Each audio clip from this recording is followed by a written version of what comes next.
129 AFL games combined. Those emotions get me pumping. One Legends game. Well, there's a chance for marking the goal ski. Oh, he deal down. Oh, here he is, first kick. Oh, the scruffing, look at him. 2 silver Logies. And the TV Week Logie goes to Tony Armstrong. And 3 mustaches. Ali, Oleg, and Tony present the Masters of Ceremonies. Welcome to all you long-time listeners coming to you from the MOC Towers for episode 2. What a week for the show that it was. We got plenty of positive feedback. It was at an all-time high. I've got here, my nan said, Oleg has a beautifully soft and calming voice plus a brilliant mind. Tony is a very handsome man, isn't he? Thank you. Also, this wasn't my nan, but someone said, fuck, Ollie's main character energy and drop-off needs to be studied. What? So luckily, it wasn't my nan, but some just dickhead on YouTube. It was a week in which we saw several teams have an early bye. The Doggies head to the Adelaide Oval to upset the Crows. We had bottles thrown, hair being ruffled, lightning delays, and plenty of reminders as to why this is the best sport in the whole goddamn world. With me, as always, is Premiership winner and future tin hat wearer Oleg Markov, and a man who's played for 3 bird teams and is the Prince of Smith Street in Tony Armstrong. Boys, welcome to the MOC Towers. Well, it's good to be back in here, isn't it? Oh, it feels good. It's hot, but I like it. It's not as hot as it was last week. No. Like, we were all in shorts last week, and that Yeah. was Struggle Town. Can I just say, we don't get together, the three of us, very often. And just before the record, we grabbed a quick coffee. We made our way down the street, and we got stopped in the street by some fella over the road who was so pumped to see us. Big Rory. Rory, big Mate. shout out to you, Raw. I'm not sure who got more out of it, him or us. We were pretty fizzed up. Because we were kind of power walking after that. So Rory, thanks, mate. Tell your friends, and it was just so nice that people out there are listening. I loved our first reaction where we were like, who do you want a photo with? Yeah. And he's I like, was thinking it all of was you. you. I was thinking it was you. I didn't think it was We're me. in Collingwood. That's true. We're in Collingwood. You're a Pie. You're a Pie champion, life member, premiership player. He looked like my demographic, though. That's all I'll say. I thought, but it is a moment because, yeah, that's so true. We did. So to quote Rory, he said, "Hey, can I have a photo with you?" And we were like, who with? Which one? We're odd people. What can we say? Hey, TA, how's your week? For starters, you were about as easy to get in touch with as Kim Jong-un this week. What have you been doing? Well, I mean, that's deeply personal stuff. And Right, you know okay, that I don't answer questions and I will not respond. Well, it's good for a podcast, then. What isn't it? I will say is I do like Kim Jong's kits. Has anyone seen how good Well, his wardrobe. Yeah. Can we baggy can we- pants? Can we? Yeah. So like Kim Jong Un's fashion, he is a absolute swagster. He's got like these billowing coat. Like, look at him, man. He's just a beast. All right, we'll We've get gone it for up- his father. Yeah, no, we've gone for his father, who also, can I say, killing it. But like, literally. have a look at his fits, man. Like look at him in this leather jacket. Cowboy hat. Yeah, like. Oh, the Jeremy Clarkson at a beach look. Yeah, I mean, I don't know who's dressing him. Probably him. He's probably the best designer over there, according to him as well.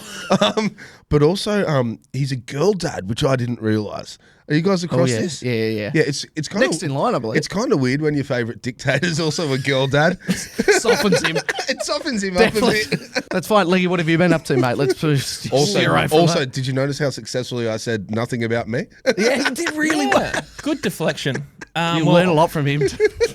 Just looking back at my diary, I did a lot of content creating. Yes. So there'll be a lot of things coming up with Bunnings. Oh, Okay, yeah. nice. So that's all up in the pipe works. Actually, Leggy, could I actually get you to come over to my house and hang some shit up? Do you know how to do that? I definitely do. Yeah. Do you Hell not know to hit a nail into the wall? Look at these hands. Yeah, they're indoor hands. These are hands that get calluses from emails, which Yeah.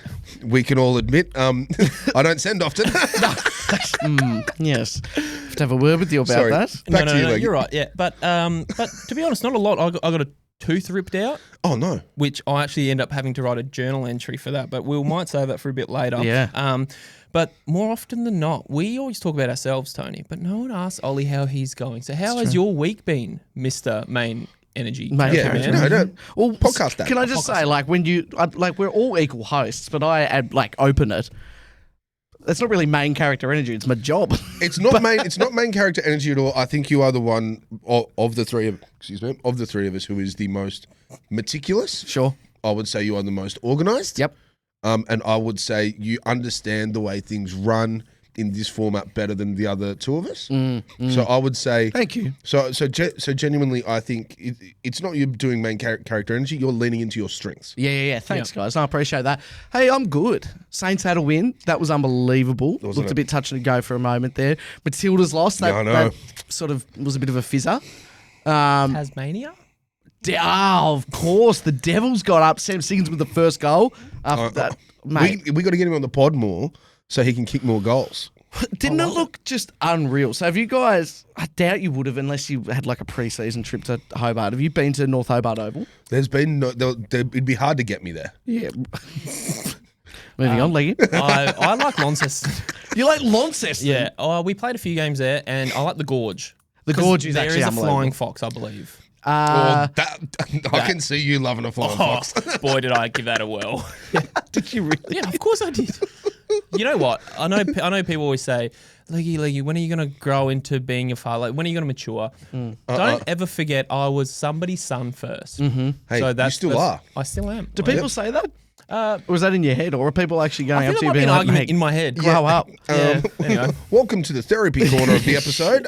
Leggy, are you just trying to be kind to your own inner child? I think I am. The only other thing here, I regret even putting it on the run sheet. Like, there's a few footy bits I've got here, but I pissed on my dog's head the other day. Excuse me? When are you in any scenario to pee on a hand. On a canine's forehead? I'll tell you. Bro, I'll tell you right now. So you there's still time for you to not. That's true. I do have something about the MCG. Maybe I'll say that instead. Nah, say it. Okay, so letting you in on a little secret. I went to do earmuffs and I've got earpods in. Letting you into a little secret here. It'll come to like a real strong half of the internet that won't surprise them that I'd sit down to wee. Dude. I'm big on that now because we put a Lenny's getting toilet trained, so he's got a cap. Oh, true. But then when we lift it up, it doesn't quite open. So it's either I hold my Johnson and then hold the lid up, or I just have it laying. Sure. So when's the last time you missed the dunny when you sat? Never. But also here's one thing. 100%. My partner always now gets stands. frustrated with she stands now. Oh, Becky. But I always, after doing a sit down week, I will always wipe my bum regardless. Is that something you do? Do you not wipe your bum after a week? Not after a wee. Should we just talk about when he peed on his dog? So anyway, I sit down for ease and just it's a little treat. But the other day I was just getting a little bit cocky and confident, and I went, I'm going to stand up for one. Yo, I'm a real boy. How bad did you miss? No, and I forget that that's a reason why I sit down because Carlos came and he went, "What's going on in here?"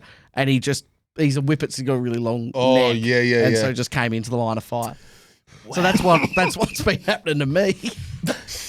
Well, poor old Carlos. And how's Noodle going? Yeah, she's was like bone dry, so she's fine. She's remained out of the splash zone, thank God. Jeez, oof, it wasn't good. I do Kim Jong-un. Pissing on your dog. Pissing on pooches. Yeah, pissing on pooches. Hey, I do wanted to say this. I've been to the MCG 3 weeks in a row now, which is hugely unlike me because as a St Kilda fan, maybe we get like do you guys normally play at Moorabbin or something? Well, no, not quite Moorabbin. Spiritually, we're always there, but you know where we play, under the dome at Docklands. And we've had a home game, and then we've had we've had 2 games at the MCG, but then I went to a neutral game on the weekend. I went to the Richmond Suns game. I'm going to say something really really controversial. You've got a lot more experience as a fan than Leggy, and you're entering into this territory. I don't like the MCG as much as a lot of people seem to like froth it. I respect the convenience, and I like going for food or drinks before and after, like being either you could go Northside, Fitzroy, Collingwood, or you can go to the CBD, or you can go Richmond. But Marvel it's got better food. I think it's got better drink options. And when you're in there, I don't know. I prefer it to the MCG. Well, Marvel's built like a TV studio. And like everything in there is purely for like footy, basically. Sure. It's purpose built for footy. But I respectfully, because I'm a very respectful person, disagree wholeheartedly. Okay. I think the Docklands, like, footy food is footy food, really, and all of it sucks. Haven't eaten enough, clearly. I mean, how do you think I remain skinny fat like this? And the MCG, it's just like like walking down the hill from the station there. Yeah. There's something about that. Docklands feels a bit Artificial? No, it feels like awesome going, but it doesn't have the same atmos, I don't think. Well- And then I think now this is where I'm getting disrespectful. I think maybe when you go to a Saints game there, it might not be as full. Well, it was full when we took on Collingwood, and with all due respect, Yeah, there was no one there with the Swans Hawks. and I think the issue going to the Richmond Suns game was you're getting GA tickets, and then everywhere you go, I'm like, hey, how do I get to level 4? They're like, oh, it's closed. I'm like, well, it can't be. It I've can't got be because my GA. tickets. And then they go, oh, it's just this one tiny section like near gate 3. And I'm like, that is probably why I didn't enjoy it as much. But are you a G-man, I assume? I am a G-man for one reason. Okay. I think the state of the stadiums and the way they're built are very different. The MCG is like a Coliseum. It's built outwards like that. Yeah. And it's quite nice. But also, if you've got tier 4, level 4 tickets, you're so far away. Yeah, you But are. I feel like in Marvel, it's built like that. And when you're on the top tier, you look down, you're over the boundary. No, sometimes you can't see the boundary. Yeah, because like near you if you're back in Marvel. I couldn't agree more. So it's built like very tall and in a different way. Yeah, it's skinnier. So that's a preference. But for me, my car doesn't fit under the car park for either of them. But what's easier the guy for drives me? an F-150. He kind Even of wishes just he was a driving- cruiser. I driving to the kind of footy. wish I was Yeah, an I know. American. I'm going from a player's point of view. So it was handy parking at Collingwood, walking across rather than whatever I have to do at Marvel. But also, if That's how often the Pies play there. What do you do there? yeah, what is that? But also, I'd love to reach out to any players that remembered COVID in 2020 because we used to have to do our nasal tests at the the gate. underground car park. Yeah, we used to have to do that to go in and commentate. There you go. Yeah. Well, when I used to go do it, there was other teams there, but I had to park my car at the front because of my car was too tall, and I had to walk through. And I wasn't allowed to hop in with other teammates because then I was apparently cross-contaminating. So everyone Which is crazy because you'd be able to tackle. Yeah, but everyone was banked up, and then I was the only one walking. So everyone's in their car, and I was that odd person walking around. So You, the odd person. I can't imagine that. Look, I felt very embarrassed because I felt like I just walked here and I didn't have a car compared to all the other footballers. But if there's any other teams that remember me walking through, Yeah, let us know. Yeah, let us know. Comment. Surely someone got a snap. Yeah, send us a photo. There'd be of me. someone out there. Anyway, There was someone would have to be. So we've got a massive episode coming your way for all you long-time listeners here from the MOC Towers. I've done a lot of work during the week organising a pretty red-hot run sheet. Managed to get in touch with Marnie Vinall, who is going to be, I want to say, like our journo correspondent for the 100%. year because Yeah. we're semi-across things, but it's always nice for someone to bring nice us to get back a pro. down to Nice to get a pro. And get a pro on it and really narrow that down. Lee, you've done some guest work as well. Who did you manage to pull? I've been able to pull the Nibbler. Who's the nibbler? The Nibbler is now, I don't know his number, but he is a absolute legend of South Australia, state icon, premiership player at Melbourne, traded to Adelaide, and he's now a Alex superstar. Neal-Bullen. Alex Neal-Bullen. Neil-Bullen. So Star. we've got Alex Neal-Bullen coming on the show. Depending on how it works with Geelong's training as well, I think I might have got in touch with Gryan Miers, which is awesome. Huge. Now, TA, Yep. what have you got? We saw the fits, Kim Jong-un. Is that genuinely it? No, look, you know what? Errol Gulden's a mate. I'll send Errol a text Well, now. you've been saying that you reckon Yeah. you can get him on, and he's mate. one of the most talked about mean, footballers outside of Victoria Errol's right an now. absolute star. So what I'm going to do is I'm going to message him right now. All right. I'm going to say, hey mate, do you want to come on the pod? Yeah. Something like that. Just it's Errol Gulden. So like he's unfortunately out for 4 months. Yep. Plenty of time up his sleeve. He should have some time. Okay. Alrighty, let's keep talking footy as we dissect some of the big headlines as these two fools just giggle in the background. I know you don't like my performance voice, or maybe you do. I like your performance. You like it, don't you? We hopefully here on the show, stop laughing, will regularly touch base with one of the all-time great AFL journos and just sporting journos that this country has pumped out in the last few years. So it is time now that we cross to a Plains legend, I would have thought. I don't know if I've used that like in the right term. I don't know. Plains, like if that's what they call them, but Essendon fans and one of the great journos in Marnie Vinall. Marty, welcome to the show. Hello, Marnie. Thank you. I don't love the first thing people might now know me as a planes person. Hey, Trains. Yeah. let's get stuck into some of the massive headlines over the last week. So where do we sit with the timekeeping issues that I've heard? So firstly, we saw the time stop altogether in Adelaide, right, for the Crows Bulldogs game. Or the time kept going, but we didn't see the time on screen. And then am I right in saying that there was supposed to be 29 seconds that just vanished in the Saints-Giants game? What happened there? Yeah, it's always really interesting, I think, ahead of a season to try and predict what the key storylines are going to be. Like, it's always around holding the ball, umpiring, or bumps. And I don't think anyone could have predicted that it was going to be timekeeper and clock mishaps this early on. But I find it interesting. It keeps things spicy. So the first in St Kilda's very narrow 4-point win over GWS on Saturday night, 29 seconds just vanished completely from the clock. So at the end of the second quarter, there were 29 seconds remaining after Saints' Max Hall kicked a goal. And then when they lined up for the next ball up, the clock immediately just jumped to halftime. And the AFL have conceded that that is a technical glitch. The league said timekeepers weren't aware of the issue in the moment, and both clubs have been contacted for comment. The AFL will look into the relevant timekeeping technology to try and make sure this doesn't happen again. But it's kind of one of those things that's just, okay, well, nothing can really be done about it now. And I think being round two, fans have generally just responded with that's a bit weird, rather than this had happened on the eve of finals. You can imagine it would be quite an uproar and the league's in disarray. Well, no comment from a St Kilda perspective. Yeah, no. You're looking to get to the next game as fast as you can. Hey, Marns, good to see you. Paddy Voss has really, I guess, made himself the spearhead of what's happening with taunting and the way that the rules have changed there.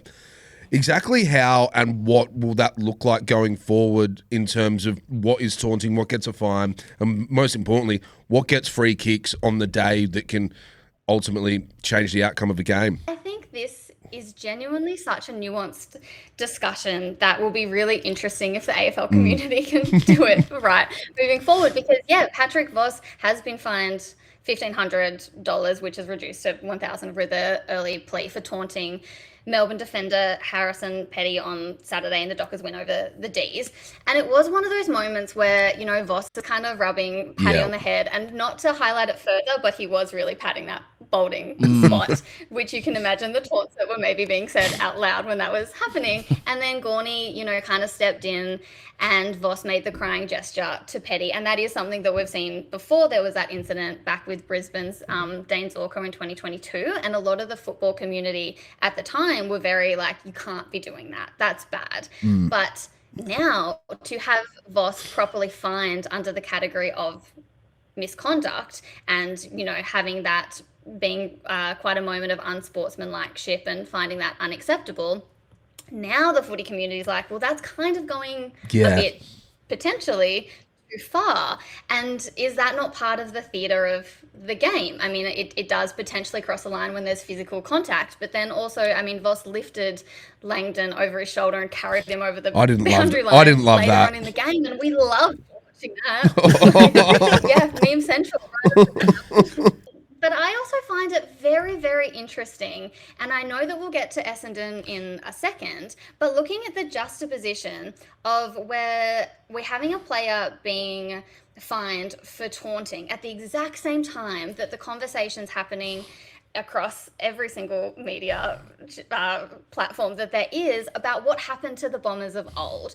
And the Bombers of old referring to kind of when Kevin Sheedy was in charge and he had that very infamous throat gesture. Yep. And even if that was seen as crossing the line, the mentality at the time is now what everyone's calling to return. So I do think it's a very interesting kind of juxtaposition that always seems to happen in footy, where we're calling for one thing while actively saying that it's incorrect in another context in the exact same round. Yeah, I guess another example of that is when we talk about the courage of players, going back with the flight, all that kind of thing, and then it's if someone doesn't put their head into the opposition forward's knee to intercept a mark or something, they're called soft, weak, whatever it might be, but then we're protecting the head.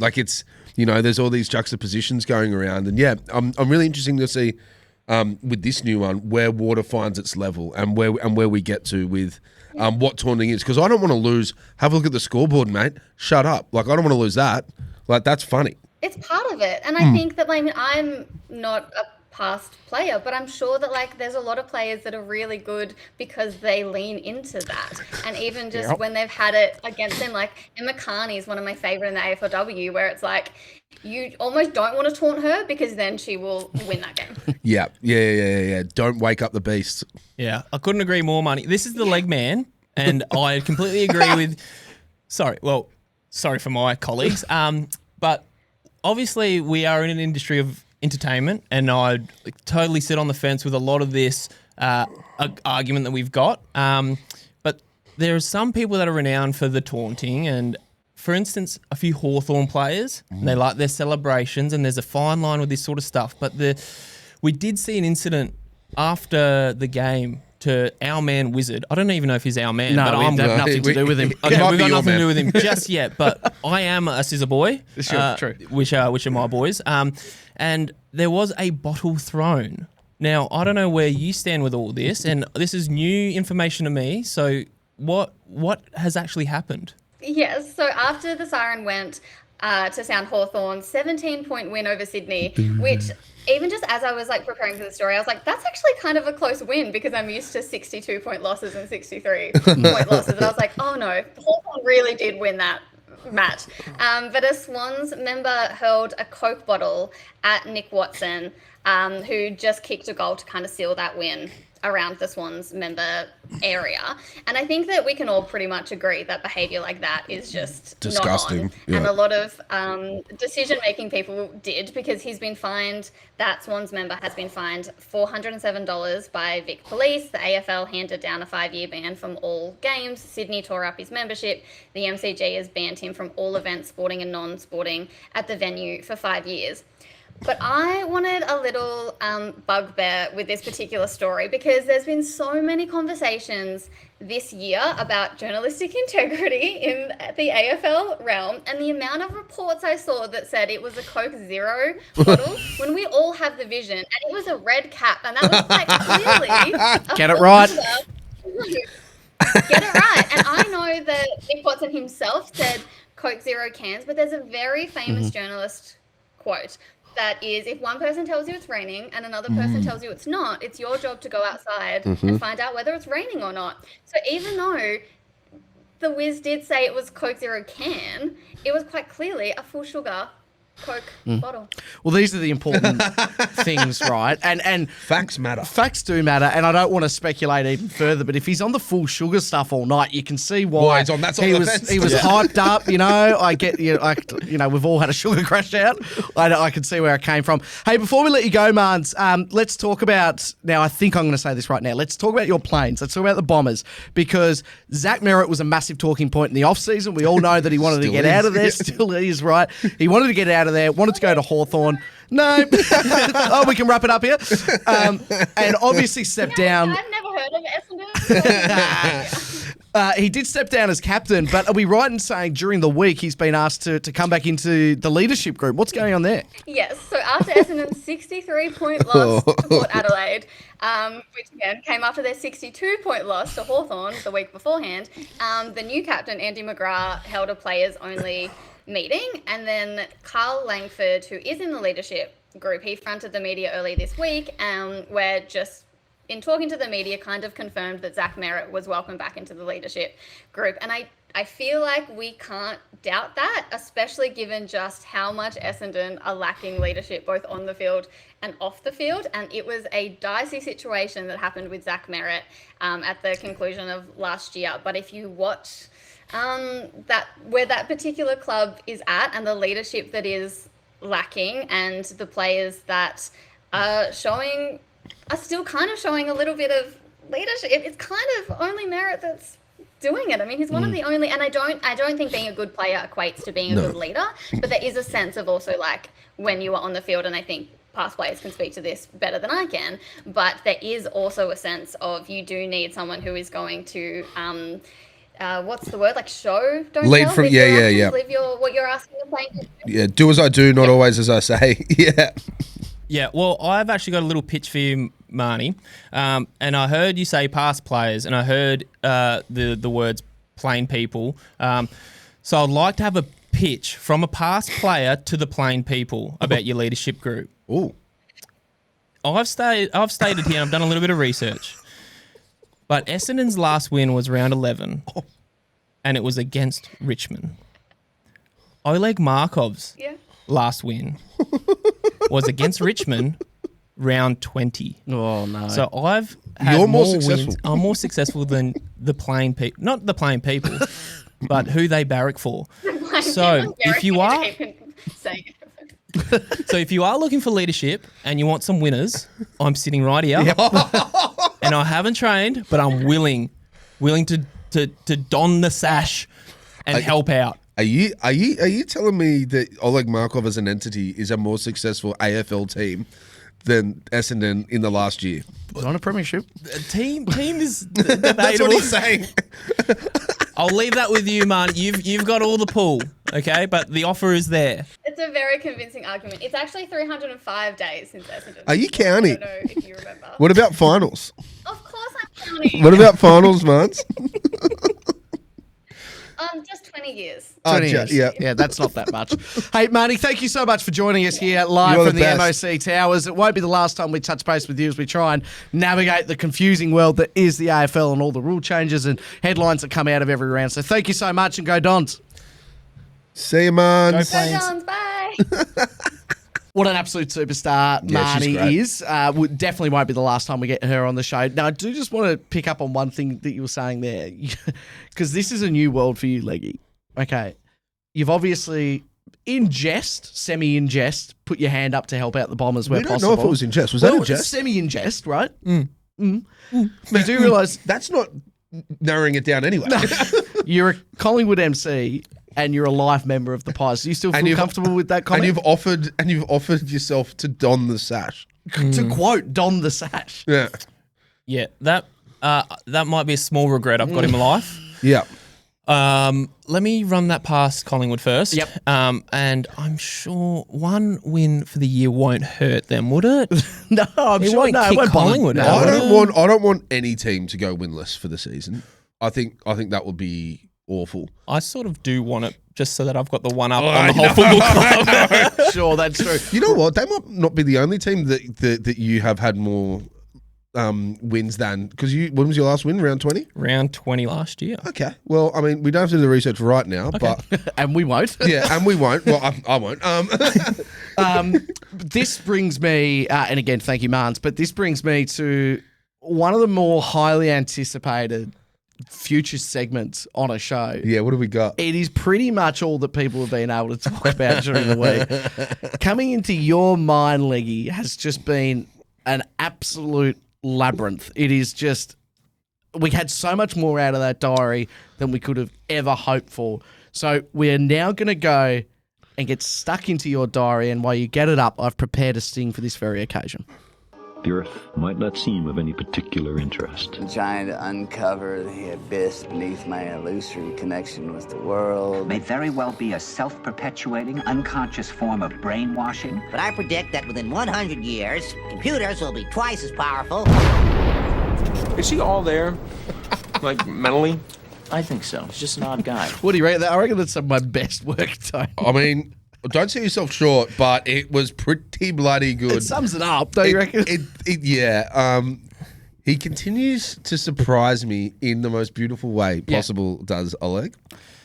Well, All right, sit back, relax, guys. I've actually got a recent diary entry when I went to the dentist. So for those who don't know, which, I mean, should be everyone, Yeah. except for maybe my dentist. Only we know because you told us just before we started recording. Yeah, I had a tooth ripped out. Dead evidence to show that I was there. But I actually wrote a journal entry about my tooth. And you're probably wondering, what does that mean? Well, I have got a bone to pick with the person who... They did too. But I've got a bone to pick with the person who... Let me articulate this the right way. Please do. Who discovered, invented the flavor and the scent of a mint. Because, don't laugh, just hear me out for a sec. They've set high standards for everyone to brush their teeth for an ingredient that we don't often drink or use. So who made mint the freshness, the radar for freshness? Well, like all of this, the standard. Because I'm thinking, is it like the measuring stick for freshness? For freshness mint. is mint. Yeah, there's because minty fresh. Yes.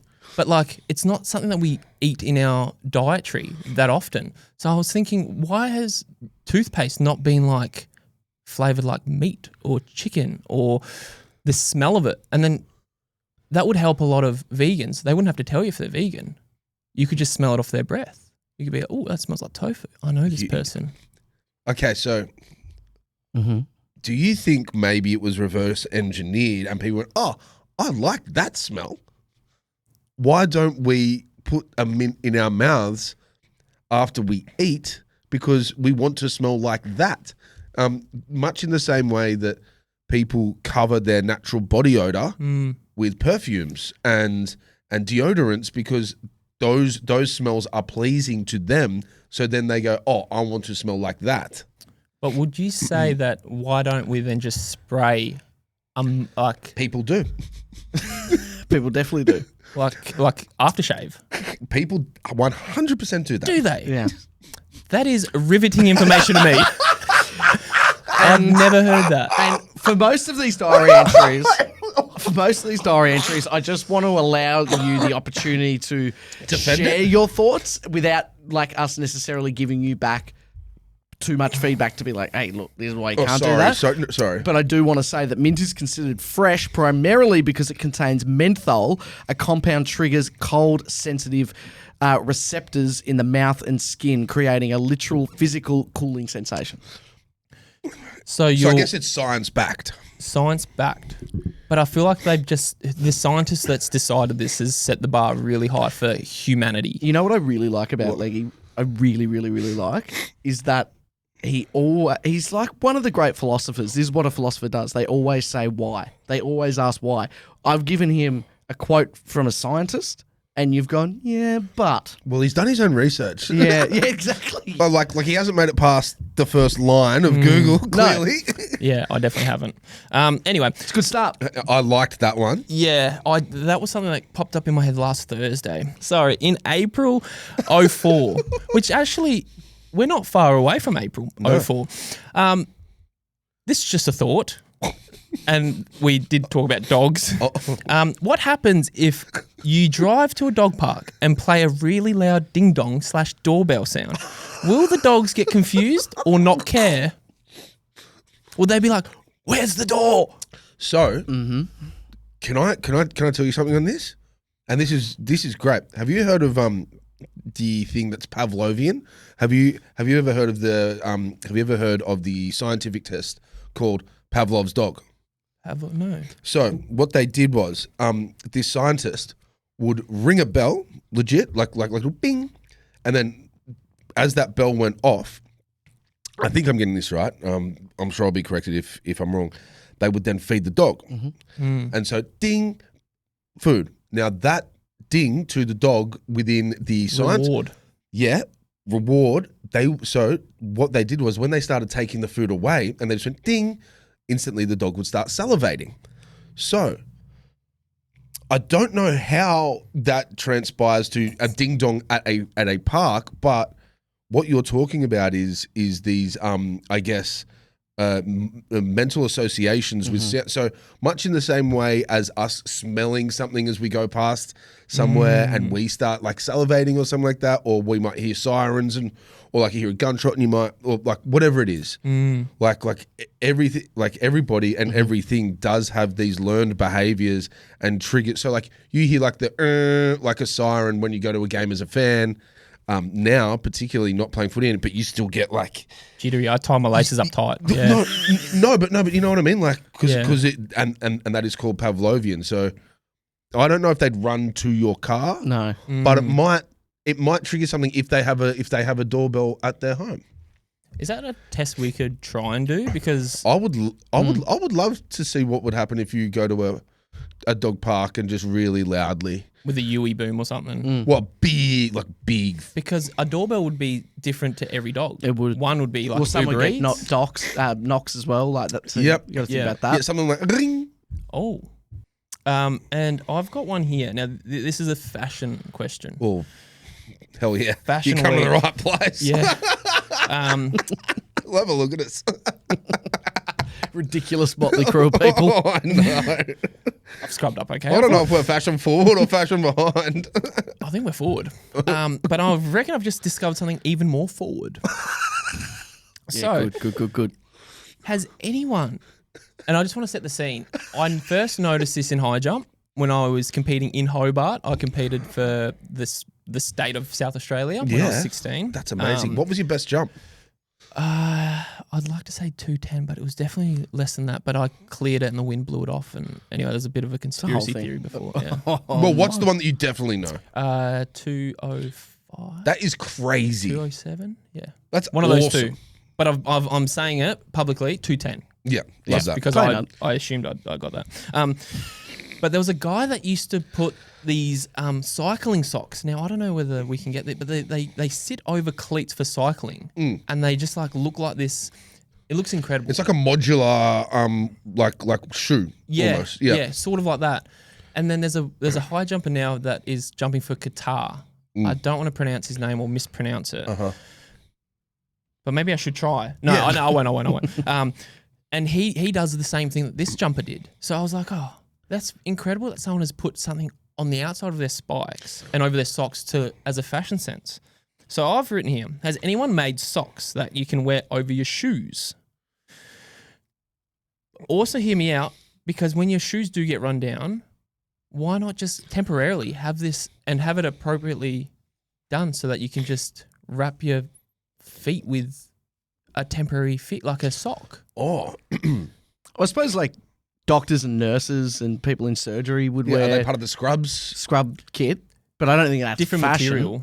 Yeah. Yeah. So are you saying like, say for instance, these banged up shoes, I then had like a black sock that I put over them? Yeah. Or even Or would it be like a multi-purpose sock? or a white sock. But I'd borderline say you'd have to get rid of the base. So, and what's happening here is then all of a sudden the shoes starting to become Obsolete. Obsolete, really. And then you'd just get like a Well, just wear socks. or you just have like a sole. You'd have like a sole with like different clip-on. Socks. Now we're getting somewhere. Okay, There so we like go. an orthotic, essentially. Yeah. Well, yeah, kind of like an orthotic or like a sole, but then you've got like from the sole up, you've got interchangeable. Yep. So you know how like they talk about having like a what is it? Is it modular wardrobe? What's the term where it's like everything fits? Capsule. You have like a Yes. capsule. So then you have like capsule socks that can go over one sole that you absolutely love. Now I'm thinking that's kind of cool. No, I like that. You're not the only one that has weird thoughts, and that defensive thing actually makes me think of something that I want to ask you guys today. So let's imagine we're like in the days of like Genghis Khan, or we exist in the realm of Middle Earth, Lord of the Rings type stuff, but with the modern day soundtrack and sort of Bluetooth headphones that you can be using with your device in your pocket. So we're in that era, but we've got AirPods. But we've got our Got tech. our- Yeah. yep. What song would you raid a village to? So like you're coming over the hill, like down you go when you're raiding this village. So for me, that would be Knights of Sidonia by Muse. Because it's kind of got like the drums kind of sound like it's like you're on horseback. It's like no one like if you take me alive. Like that's Bad. and I think like then the other question is, what song would you defend to? And so for me, I like the idea of like you get it done against insurmountable odds, sort of Helm's Deep type battle. And for me, I would be listening to sort of Leonard Cohen's Hallelujah. Yep. Yeah, and like I'd have like like the sexiest cigarette, as I'm like just saving my people. That would be what I would have. But then I thought, like, if footballers could have AirPods in when they played, what song do you reckon would be the best song for like a back seven to put on as they're trying to defend like a 3-point lead when they've just conceded 5 goals in a row and there's 30 or maybe 2 minutes to go? Like, what song do you reckon would be good? Because it'd have to be sort of universal, because you've got like the kids who like sort of like the young players, a lot of them like sort of techno dance music. Sure. You got people who like country music. Country music's always good for this kind of stuff. I weirdly have a quick answer for this because whilst I haven't thought about that exact scenario. Do you know what I have always thought to myself, I have got a real urge one day to save a village and die in a field on my own. Whilst looking at the sunrise. Oh, yeah, kind of thing. Like, I've got a real burning male desire for that to kind of like Ryan Gosling, Blade Runner 2049, when he's out and it's snowing. Totally, exactly. Yeah. Is he a replicant? Yeah. So I reckon to save save a village, I would go for.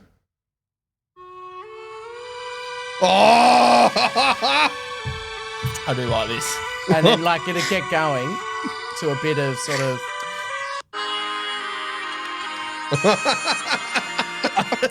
I like this. This is very patriotic. Yeah. So I could see that. And then I feel like to attack, I'd either need it to be semi-jovial because I don't want to attack. No. If you know what I mean. Like, so maybe I want to have a bit of fun with it, with a bit of sort of.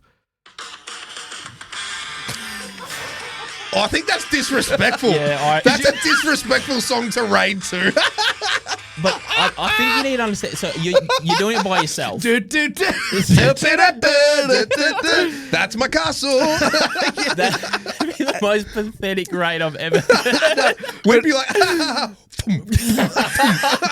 I picture it more in and like you're just bobbing, you're skipping in. And I really hope that for all of us, we're in medieval times. Yeah, that's what I don't know. I don't know. It's funny, like someone.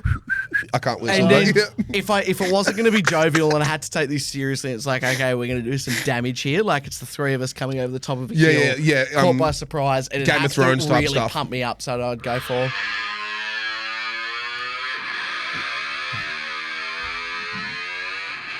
And we're all looking at each other, and then I go, let's do it.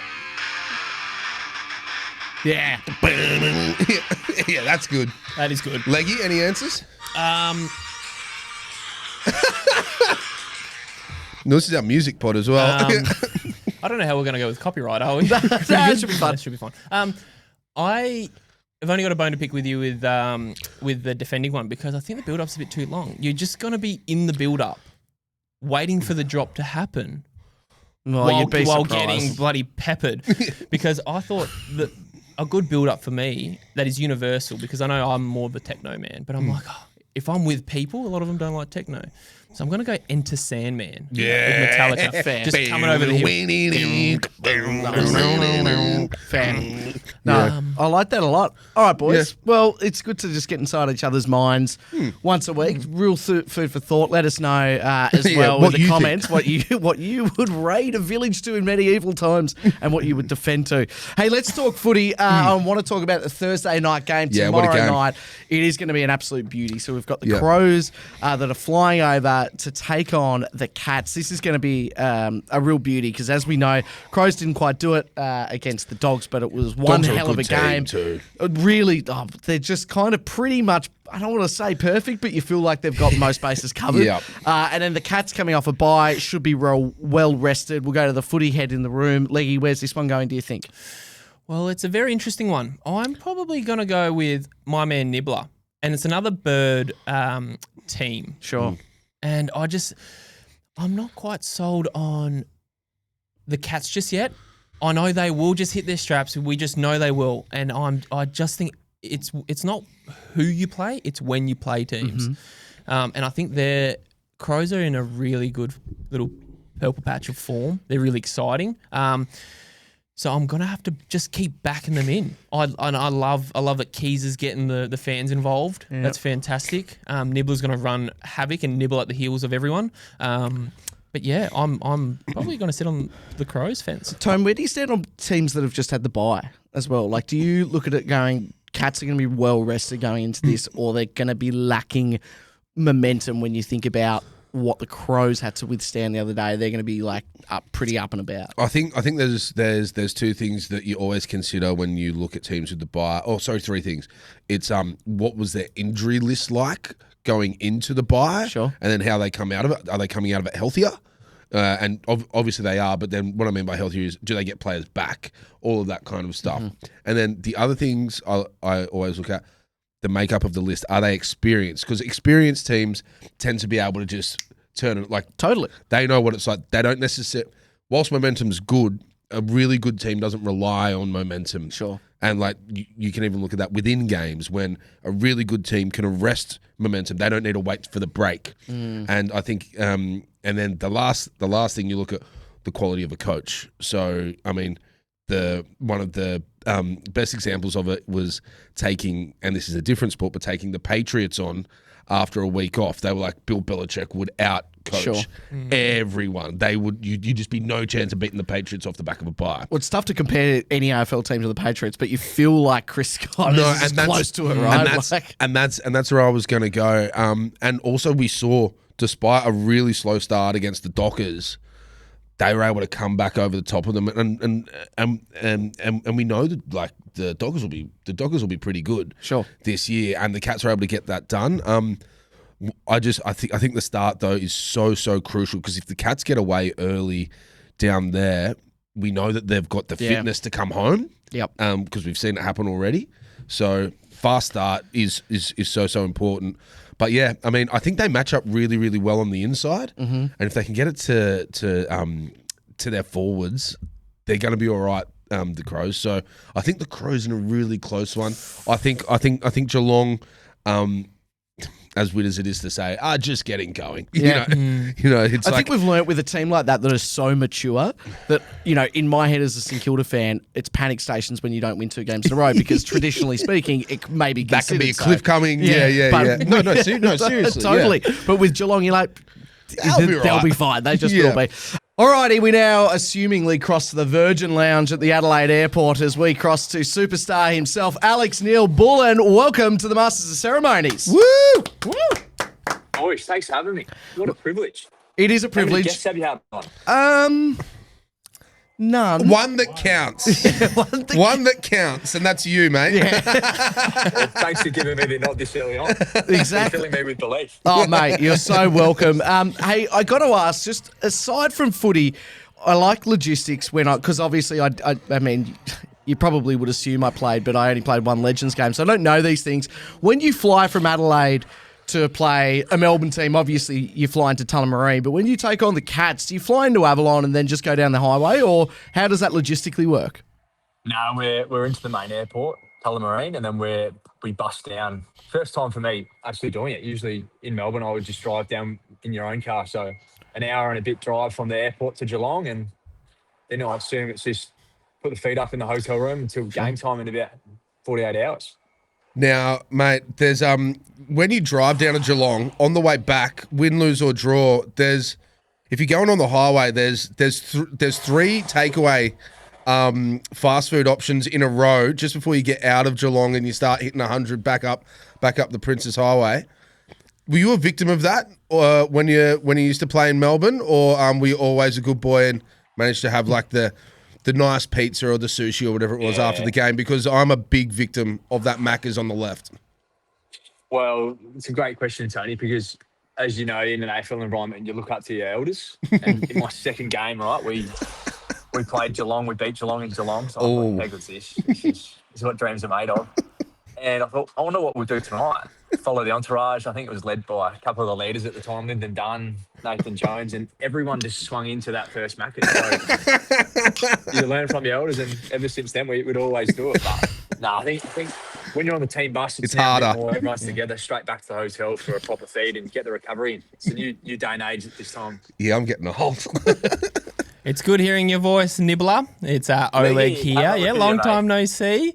How's retirement been? It is very eventful. I'm still haven't seen a cent yet. Poor. Which is, but we're hoping that the plant that you've planted right now with McDonald's, hopefully they can give us a little bit of cashola. But look, we've heard what you eat. We've heard all but we're a footy podcast, so I want to get to know what's happening now with this week. And there's a man who I want to talk about who is debuting for your club, Finnbar. I don't want to know what he's going to do on the footy field because I already know. He's been drafted. He plays footy. We all know how good he is. But he looks like a character. He looks like either Leggy should sponsor him. Actually, no, I don't have money. He should sponsor Leggy. And I just want a story of the Finnbar. Yeah, for sure. He's been huge for the environment. He's come in. I think, when you get drafted or you get traded, Leggy and Tony can both talk to this. No, you probably haven't been traded yet, Ollie. Happy to chime in, but I'll let the other boys give it a go, yeah? When you get introduced to a new club, you kind of wait till you meet them firsthand to get busy on the group chat, the WhatsApp group chat. I think Finnbar had been traded, and 2 minutes later, he's popping up in the WhatsApp going, "How are we, boys? Where does everyone live? Who wants to go for a coffee?" And then all of a sudden, it was like, bloody Finnbar's, we've got a personality here. To the point now where day one, he got introduced to be sing happy birthday to all the boys. And ever since that moment, every second day there's a birthday scenes at the Adelaide Footy Club and he's up there singing everyone happy birthday. So he's brought a great level of energy. And then we actually used that to announce his debut. You would have seen the video. Yeah. We pretended that it was one of the coach's birthday, but it was actually his debut. So he's going to be huge, especially down Geelong, hostile crowd, bit of a quiet environment when you're kicking your own goals. So hopefully we can get him involved and he brings, a level of intensity as well with his footy. Yeah. Well, if you get the win, I mean, I don't want to pre-plan pranks for you, but I'd love to just get, make him sing the song. Yeah, just solo. Just a solo rendition would be good. It is a huge Thursday night fixture, and so far this year, we're obviously only a couple of rounds in, but I feel like we've been really lucky with the Thursday night fixtures. They've all been really, really decent. And look, let's talk about the Dogs quickly last weekend. It was a phenomenal game. It was awesome for a neutral, but even from home, just listening to the Adelaide faithful just get you almost over the line. Like, that momentum was just unbelievable. Obviously, you didn't quite get there in the end, but there's a real vibe around Adelaide at the moment. Yeah, it's been incredible. I've been at the footy club for over 12 months now, and especially the last 12 months when we were at AO, home field advantage. The atmosphere was next level, and I think we got a glimpse of that again last Friday night. And I guess for us, the takeaway was you've got to make sure you start the game well, and then also give yourself an ability to take out their weapons. I felt like the Doggies were too good on the night. They'll definitely be around their pointy end of the year. And for us now, I guess the challenge is to be able to take elements of that game, although it was a tough game, we didn't come away with a result that we wanted to, bring that level from the start tomorrow night against the Cats in their home crowd. And there's always a little challenge going down the highway, but it's also an exciting opportunity. I mean, you go down the highway, you take on the Cats, they're without danger again. But I guess overall, they have been a bit of a slower starter this year. I mean, we don't have a huge sample size, as Ollie said, but there is a good opportunity to get out of the gates. But what's Nixie's main focus has been this week? I know it's always get the good start against the against the home team, nullify their crowd. But I guess from a game plan point of view, where are you guys looking to start? Yeah, you're spot on and around. Our concentration is how we start the game and giving our boys around the footy an opportunity to put their strengths on show. And Geelong are so good inside their midfield, so that's probably where the battle will be started. Whoever can get on top in that area gives themselves a great chance. And because the ground's so skinny, did Leggy and Tony, did you play at HBA ever, or never had to? Yeah. I played down there a few times. I liked playing there, and it was one of those grounds where so many out on the fulls happen from the away team, and you're like, I think a lot of people who are just general fans of footy, they're like, excuse me, Virgin Australia. Excuse me, Virgin Australia. I'm trying to ask a question. Is that your flight? Mate, if you can just let Virgin Australia know that I'm Phil. Shush. Far out. Is that an AI voice? All right, Leggy, pick it up. Give him one more and we'll get him on the plane. Yeah, we'll get you on the plane. Right. Well, look, I reckon we've hit our quota for football. Now, there is a man who we both know whose name probably rhymes with silly Bretch, but he has stated that you are quite the handyman and you love getting your tools out. As in, not the tool, sorry. Your hammer and your drill. What are you building? Have you had anything that's gone pear-shaped? Not to bring in the rival team in this conversation, but pardon the pun. But yeah, well, are you building anything? Nah, not personally. No, I've done a little bit of YouTube tutorials, mate. Like, to be honest, similar to you, mate, the content you've been putting out, I take huge inspiration of that. Learn on the go. Don't really have any qualifications. So, yeah, I did redid a caravan, a 1978 caravan when I was in Melbourne. Put in the new flooring, new bed, built my own bed. It was a bit creaky probably for the first 3 months. Had to get that realigned and readjusted. But no, I don't. I think silly Bretch has stitched me up there. I'm certainly no handyman. He's someone who, Leggy and I, for context, boys, Billy Stretch, we got drafted with. Just one of the great humans, Leggy? Unbelievable human. Unbelievable. And I think you should have brought him along. He never got his hands dirty.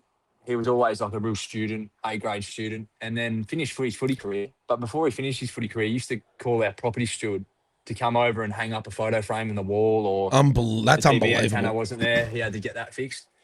And then he's finished up his footy career and he's decided to be a builder, and now he's a fully qualified carpenter and has just built his own house. So the message is in that, boys. Follow your dreams. Don't listen to the haters out there. Follow your dreams. Maybe get a Bunnings sponsorship and get someone to do it for you. Hey, Alex. So now he's my handyman.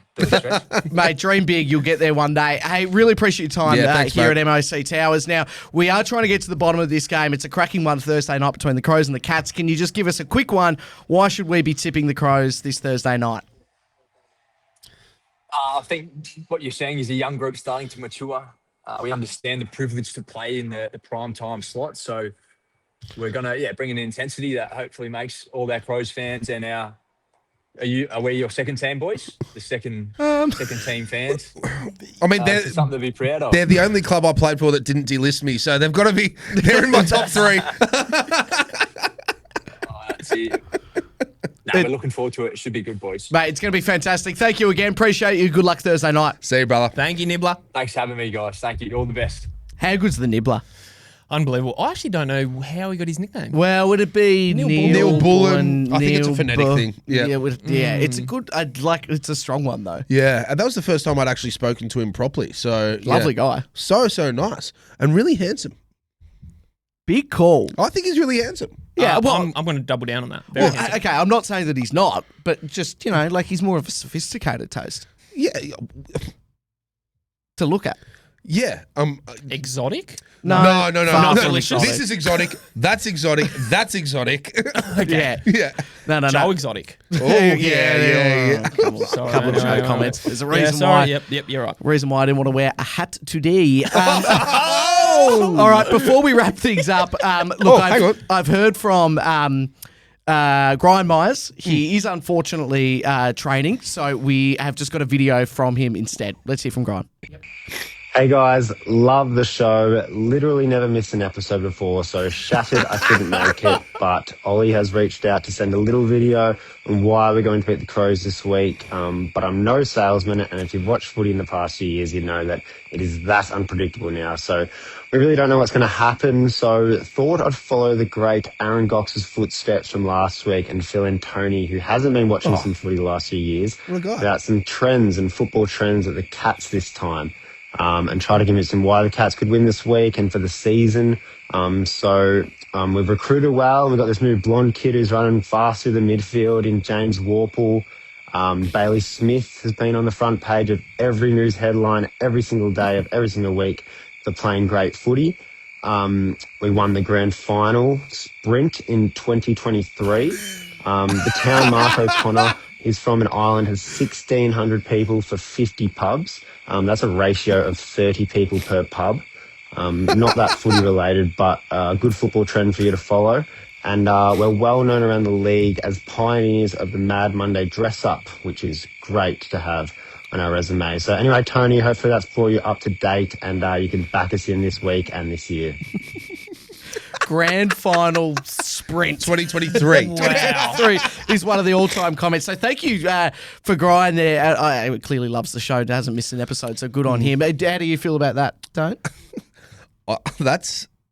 He's my guy now. Yeah, big time.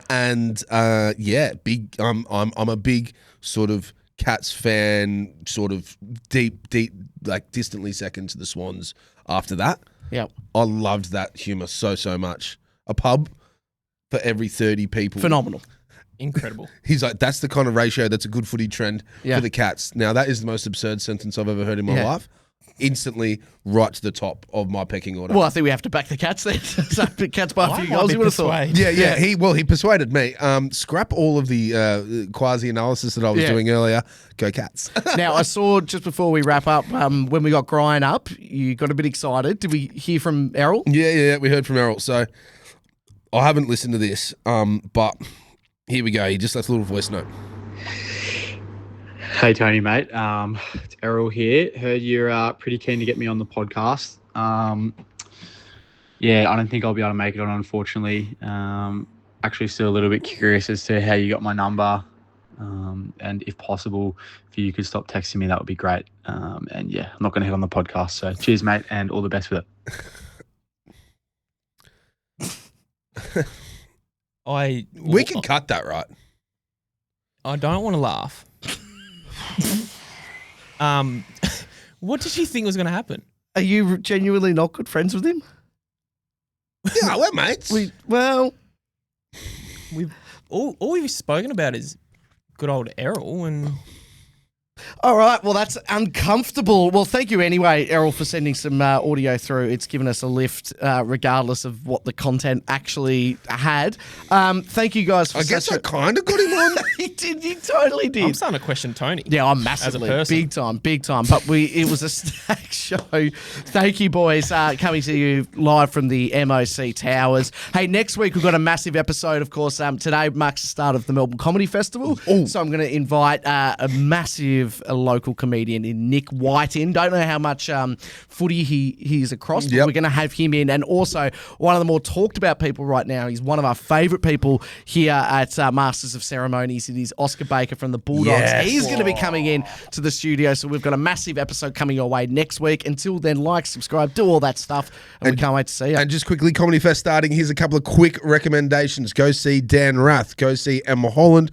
Go see Alexi Toliopoulos. Go see David Quirk. I'll be back with more recommendations next week. Thanks, guys. Any from you, Leggy? No, just have fun.